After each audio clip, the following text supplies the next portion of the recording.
Well, I've been a journalist for about 25 years, and I was educated to lie, to betray, and not to tell the truth to the public. But seeing right now, within the last months, how far, how the German and American media tries to bring war to the people in Europe, to bring war to Russia. This is a point of no return, and I'm going to stand up and say it is not right what I have done in the past, to manipulate people, to make propaganda against Russia, and it is not right what my colleagues do and have done in the past, because they are bribed to betray the people, not only in Germany, all over Europe. The reason writing this book was that I am very fearful of a new war in Europe, and I don't like to have this situation again, because war is never coming from itself. There is always people behind it to push for war. And this is not only politicians, this is journalists too.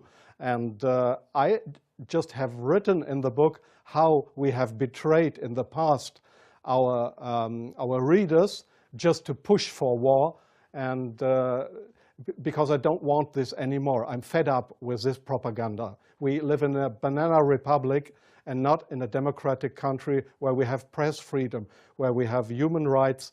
If you see the German media, especially my colleagues who day by day write against the Russians, who are in transatlantic organizations and who are supported by the United States to do so, well, people like me, I became an honorary citizen of the state of Oklahoma in the United States. Just why? Just because I write pro-American. I wrote pro-American. I was supported by the Central Intelligence Agency, by the CIA. Why? Because I should be pro-American. I'm fed up with it. I don't want to do it anymore. And so I've just written a book not to earn money. No, it will cause a lot of trouble for me, just to give the people in this country, in Germany, in Europe, and all over the world, just to give them a glimpse of a view what goes up behind the closed doors. Yes, there is many examples for that. If we go just back to history, if you go into the year 1988, if you go to your archives, you will find in March 1988 that there was in Iraq, the Kurdish people have been gassed with poisoned gas. That is known all over the world. But in July 1988, they sent me to a town called Zubaydat, that is on the Iraqi-Iranian border. There was war. It was war between the Iranians and the Iraqis, and I was sent there to photograph how the Iranians have been gassed with poisoned gas, with German poisoned gas. You call it Lost and Zarine, mustard gas, made by Germany. They have been gassed, and I was there to make photographs how these people have been killed by poisoned gas from Germany. When I came back to Germany, there was just one small photo in a newspaper, in the Frankfurter Allgemeine, and there was one small article not writing how impressive, brutally, how unhuman, how terrible it was to kill decades after the end of the Second World War, people with German poisoned gas. So this was a situation I feel misused for having been there, and just to give a documentary what has been done, but not being allowed to cry out to the world what we have done behind closed doors. Up to today, it's not well known in the public that with German public gas, there have been hundreds or thousands of people gassed in this city of Zubaydat. Now, you ask, what have I done for intelligence agencies? So please see, most of the journalists you see in foreign countries, they claim to be journalists, and they might be journalists, European or American journalists, but many of them, like me in the past, are so-called non-official cover. That's what the Americans call that. I have been a non-official cover. Non-official cover means what? It means you too work for an intelligence agency. You help them if they want you to help them, but they will never, when you are locked, or when they find out that you are not only a journalist but a spy too, they will never say, "Oh, this was one of our guys." They will not know you. That means non-official cover. So I have helped them in several situations, and I feel ashamed for that too now. Like I feel ashamed that I have worked for a very recommended newspaper like the Frankfurter Allgemeine, because I was bribed by billionaires, I was bribed by the Americans not to report exactly the truth, but I just imagined in my car while I was driving to this interview, I just tried to work out in my brain what would have happened if I would have written a pro-Russian article in the Frankfurter Allgemeine. Well, I don't know what would have happened, but we were all educated to write pro-European, pro-American, but please, not pro-Russian. So I'm very sorry for that, but this is not what I understand for democracy and for press freedom. I'm very sorry for that. Well, yes, I understand your question very well. Germany is still a kind of a colony of the United States. You see that in many points, like the majority of the Germans don't want to have nukes in our country, but we still have American nukes. So we are still a kind of a colony of the Americans.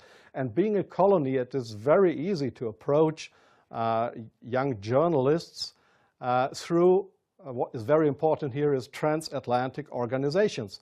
All journalists from really respected and recommended big German newspapers, magazines, radio stations, TV stations, they are all members or guests of those big transatlantic organizations. And there, in these transatlantic organizations, you are approached to be pro-American, and there is nobody coming to you and saying, well, we are the Central Intelligence Agency, would you like to work for us? No, this is not the case how it happens. What they do, these transatlantic organizations, is they invite you for seeing the United States. They pay for that, they pay all your expenses and everything. So you are bribed, you get more and more corrupt, because they make you good contacts. You won't know that those good contacts are, let's say, non-official covers, or officially people working for Central Intelligence Agency or other American agencies. So you make friends. You think they are friends, and you cooperate with them. They ask you, well, could you do me this favor? Could you do me that favor? And so your brain more and more is brainwashed through these guys. And your question was, is this only the case with German journalists? No, I think it is especially the case with British journalists, because they have a much closer relationship. It is especially the case with Israelis, of course, with French journalists for a part, not that big as with German or with British journalists. It is the case for Australian journalists, for journalists from New Zealand, from Taiwan, well, there is many countries in the Arab world, like Jordan, for example, like Oman, the Sultanate of Oman. There is many countries where this happens, where you find people to claim they are respected journalists, but if you look behind them, you'll find they are puppets on a string of the Central Intelligence Agency. I'm sorry in interrupting you. I'll give you one example. Sometimes the intelligence agencies, they come to your office and want you to write an article. I give you an example not from strange other journalists, from me myself. I've just forgotten the year. I just remember that the German Foreign Intelligence, Bundesnachrichtendienst, it is just a sister organization of the Central Intelligence Agency. It was founded by the American Intelligence Agency. So one day the BND, this German Foreign Intelligence Agency, came to my office at the Frankfurter Allgemeine in Frankfurt. And they wanted me to write an article about Libya and about Colonel Muammar Gaddafi. I had absolutely no secret informations regarding Colonel Muammar Gaddafi and Libya. But they gave me all these secret informations, and they just wanted me to write, to sign the article with my name. I did that, but it was an article that was published in the Frankfurter Allgemeine that originally came from the Bundesnachrichtendienst, from the German Foreign Intelligence Agency. So do you really think that this is journalism, intelligence agencies writing articles? Oh yes, that article, I have reprinted it partly in my book. That article was how Libya and Colonel Muammar Gaddafi, how he secretly tried to build a poison gas factory. I think in Rabta was the name, yeah. And I got all those informations. It was a story that was printed worldwide 2 days later. But I had no information on that. It was the intelligence agencies that wanted me to write this article. So, but this is not the way journalism should work, that intelligence agencies, that they decide what is printed and what not. If I say no, I give you an example from a very good example if you say no. Well, we have a rescue unit in Germany with helicopters for traffic accidents. It's called, they call themselves the Yellow Angels. There was one guy who didn't want to cooperate. He was a pilot of the helicopter service of the Yellow Angels in Germany.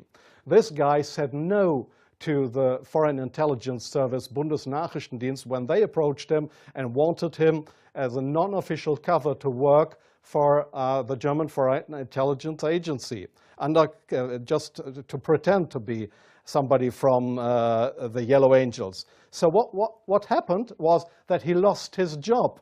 And the court in Germany, the judge decided that they were right, because such a guy could not be trusted. He was kicked off his job because he didn't cooperate with the Foreign Intelligence Service. So I knew what would happen if I would not cooperate with intelligence services. Well, I have had, let me say, 6 times my house was house searched because I was accused by the public prosecutor, the German public prosecutor. I was accused of leaking secrets of states. 6 times house searched. Well, they hoped that I wouldn't do that ever again. But I think it's worse that the truth will come out one day. The truth won't die. And I don't mind what will happen. I've had 3 heart attacks. I have no children. So if they want to bring me to court or to prison, so it's worse for the truth. Don't forget to subscribe.